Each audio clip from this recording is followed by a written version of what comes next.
Hello, Paul here from EMD Automotive at Caringbah, Sydney. This is the power steering line that was leaking before, so I took that one off, the top one, which is the pressure line. Top one's the pressure line on the Q7. Alright, it comes and look at I had to spend a lot of time cleaning all the oil from down here.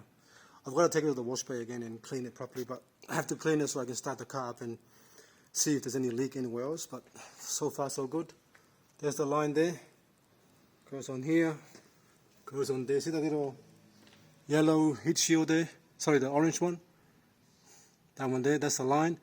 It goes on the top. Where is it? See there, you can see a little bit there. It's hard to see, but it goes on top there. Let me just, there you go.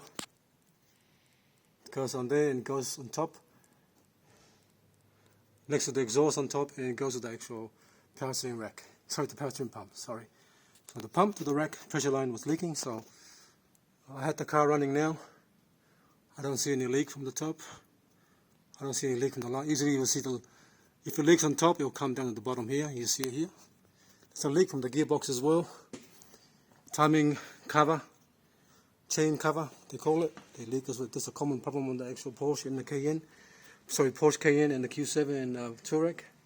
They share the same engine. And they always have these problems. Don't worry too much about it.